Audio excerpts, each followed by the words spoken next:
Hey guys, hopefully everyone is doing well. Today's target is to solve question number 2. The chapter which we are related with is depreciation. और आपको जैसे पता है कि कल हमने क्वेश्चन किया था, आज के और कल के क्वेश्चन में मेजर डिफरेंस नहीं मिलेगा आपको। उसकी रीज़न ये है कि when you will see the question, सबसे पहली बात कि आपको ये जज करना होता है कि मेथड ऑफ डेप्रिसिएशन क्या होगा। तो ये ज़रा अंडरलाइन करें, fixed installment method. And here we have decided fixed base method, original cost method, straight line method. All these three methods are same. So today we are doing the same. लेकिन एक बड़ी interesting सी चीज़ है, आपको depreciation का rate पता होना चाहिए था. But here when you will see, rate of depreciation is not present.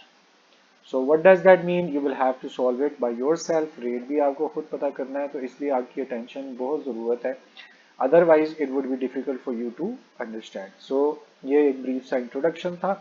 We are ready to start our question. Let's begin.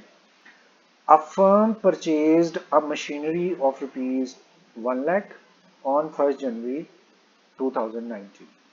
So आपने एक मशीन परचेज की, मशीन टू कैश एंट्री है, मशीन इज बीइंग डेबिटेड. तो सबसे पहले आप debit side पे just post the amount.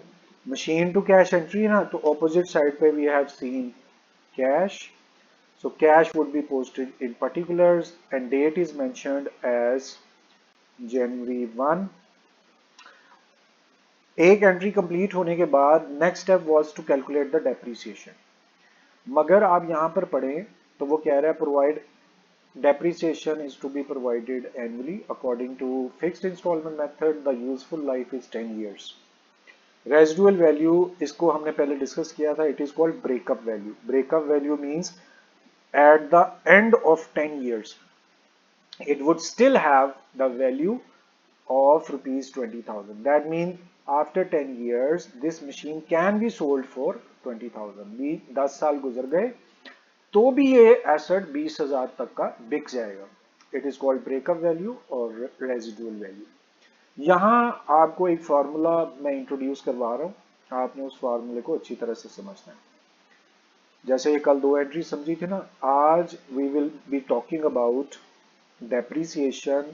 If not given in your question, how you will calculate? For that, cost of machine you will take minus residual value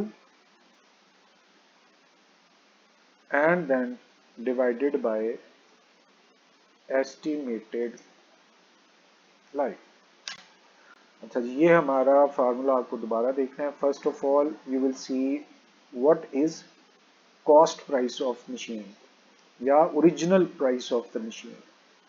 फिर उससे आगे क्या करना है, माइनस रेजिडुअल वैल्यू या breakup value and divided by estimated life of machine. So cost of machine minus residual value divided by estimated life of machine. यहाँ इस फार्मूले को क्यों पुट कर रहे हैं? We have already discussed that this question does not have depreciation rate. इस question के अंदर डेप्रिसिएशन का रेट अवेलेबल नहीं है. आपको जब रेट ही नहीं पता तो आप डेप्रिसिएशन कैसे कैलकुलेट करेंगे? So that is why you will have to put this formula. अब थोड़ा सा इधर चले जाते हैं ताकि आपको नजर आता रहे. Cost of machine minus residual value divided by estimated life of machine. अब सबसे पहले आपको यहां से पता चला the cost of machine is 1 lakh. So you are going to put over here 1 lakh minus residual value, and that is also discussed over here. Look at here, residual value 20,000. Okay, and after that what we have to do, 1 lakh minus residual value was 20,000, bracket लगा दें, and divided by estimated life 10 years का वो कह रहा था कि ये asset यहाँ से गुजरेगा. एक दफा दोबारा आपको दिखा देता हूँ. The useful life of asset is 10. 10 years are mentioned. Useful life of asset is 10 years. ये estimated life है, यानी 10 साल तक ये asset चलता रहेगा. अब वापस अपने फार्मूले की तरफ आते हैं. यहाँ पर आपने क्या किया था, cost of machine 1 lakh minus residual value it was described in the question 20,000 and divided by estimated life which is 10. अब इसको आप कैलकुलेट कर लें, आपने क्या करना है, 1 lakh cost of machine minus residual value 20,000 divided by estimated life 10, सो हमारे पास डेप्रिसिएशन आ गई 8,000। अब दोबारा सुने, मैंने बहुत दफा आपको बता दिया लेकिन फिर बता रहा हूं कि if depreciation rate is not present in your question you will calculate that rate with the help of this formula. और चाहे पहला क्वेश्चन हो या लास्ट क्वेश्चन हो, if depreciation is not available you will calculate in this way. So 8,000 is the rate of depreciation, is the amount of depreciation. अब आपको क्या करना है, कब तक ये निकालते जाना है, show machinery account for first 4 years। ले जी, हमारा तो काम ही आसान हो गया आज का दिन, क्योंकि आज हमने डेप्रिसिएशन कैलकुलेट नहीं करनी, कैलकुलेट कर चुके हैं। बार बार depreciation would not be calculated. ये जो हमने 8,000 निकाला, this is your depreciation. Depreciation की एंट्री क्या, depreciation to machine, machine credit हो रही है तो आपने डायरेक्ट ही 8,000 यहाँ पुट कर देना है और ऑपोजिट साइड पे लिखा है एंट्री के अंदर by depreciation. Okay, and date of this depreciation is 31st, तो ऐसे कर लेते हैं दिसंबर 31st। ऑलराइट, अब आपको पता चल गया है कि हमने we have written the value of asset, secondly depreciation is mentioned and now we will be calculating our balance. First we will calculate the sum of both side. Here you have taken sum of debit side और आपको ये बात पता है कि दोनों में यहाँ पर है ही एक एक अमाउंट, तो फिर इसका सम इस वक्त 8,000 आप यहाँ लिख देंगे। So sum of debit and credit side you have calculated. उसके बाद smaller side आप choose करेंगे, ये smaller side है।